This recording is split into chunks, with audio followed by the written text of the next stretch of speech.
There is a specific kind of exhaustion that comes from being in a relationship with someone who is never wrong.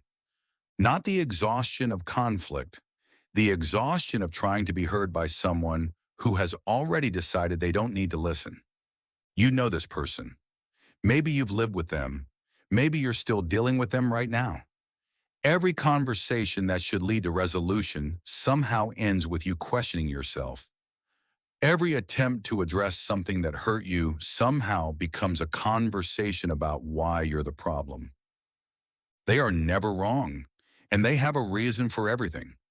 Today, we're going to look at exactly what that pattern is, why it works the way it does, and what the Stoics understood about protecting your mind from people who will never, under any circumstances, admit fault. The first thing to understand is that this is not about intelligence or awareness. People who never admit fault are often highly intelligent. They are often very aware of what they did.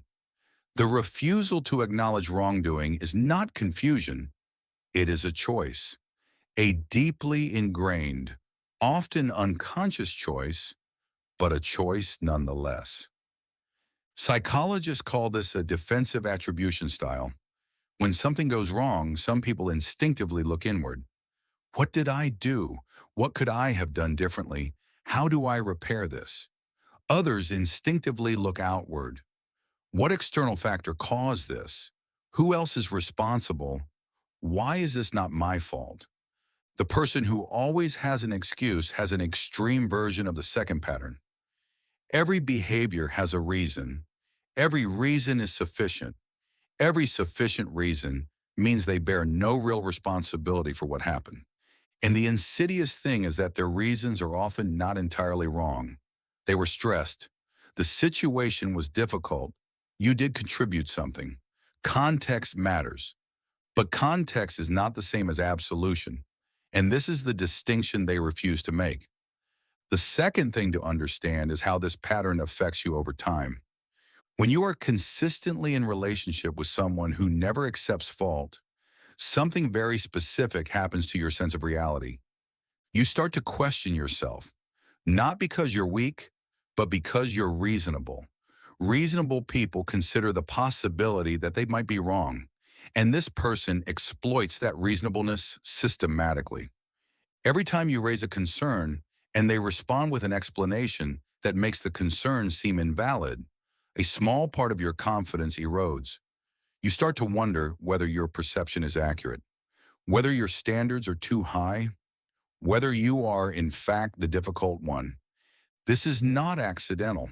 Whether they're conscious of it or not, this dynamic keeps you in a position of self-doubt while they remain in a position of certainty. And certainty has power over doubt in almost every interaction.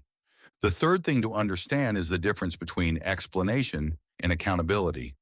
This distinction is everything, and most people have never been taught it clearly. An explanation says, here is the context for what happened, here is what was going on for me, here is why I behaved the way I did.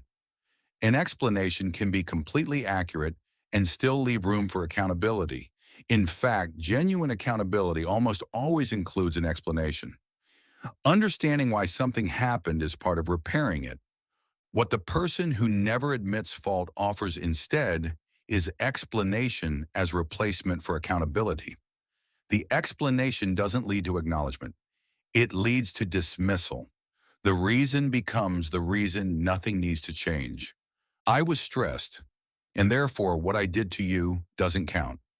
I didn't mean it that way, and therefore your experience of it is irrelevant. Anyone would have done the same, and therefore I have nothing to examine. The goal of genuine explanation is understanding. The goal of this pattern is escape. Marcus Aurelius understood this distinction at a fundamental level. He wrote every morning about where he had fallen short, not where circumstances had been difficult, not where other people had failed him. Where he, Marcus Aurelius, emperor of Rome, had not lived up to his own values. That daily practice of honest self-examination is the opposite of what we're describing, and it produced one of the most morally serious, psychologically sophisticated human beings in recorded history. The fourth thing to understand is why you cannot change this person. This is the part people most resist hearing, because most of us, when we love or care about someone, believe that if we can just explain it clearly enough, if we can just find the right words, if we can just help them see, something will shift. It won't. Not because change is impossible, but because change requires a specific ingredient that this pattern actively prevents: the belief that change is necessary. A person who never admits fault doesn't believe they need to change. Every interaction they've ever had with you has confirmed in their internal narrative that the problem is not them. You're too sensitive. You expect too much. You don't understand the full picture. You cannot argue someone into self-awareness they are actively defending against. You cannot love someone into accountability they have spent years avoiding. The energy you spend trying is not wasted because you did something wrong. It's wasted because the door you're knocking on opens from the inside.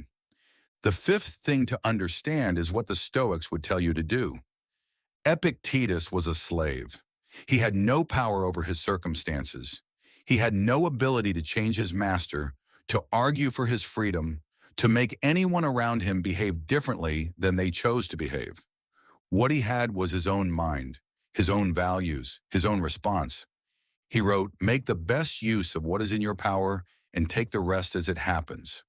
What is in your power when you are dealing with someone who will never admit fault is this: you can stop requiring their acknowledgement to trust your own experience. You can stop making your clarity about what happened dependent on their willingness to confirm it. What happened, happened. You know what you experienced. You don't need them to validate it for it to be real. You can stop trying to win a conversation that was never designed to be won. Every conversation with this person that becomes a debate about who is right is a conversation on their terms. They are very good at that conversation. They have been practicing it their entire lives. You don't have to keep entering it. And you can make decisions about this relationship based on the pattern, not on the explanation, not on what they say when you confront them, on what they consistently do. Patterns don't lie. Explanations often do. The Stoic position is not coldness, it is clarity. You can care about someone and see them clearly at the same time. You can wish things were different and accept that they aren't. You can grieve the relationship you wanted and make decisions based on the relationship you actually have. Your peace is not something you negotiate with someone who will never admit they cost you any. If this gave you something useful, subscribe. The books that inspired this video are linked below. See you in the next one.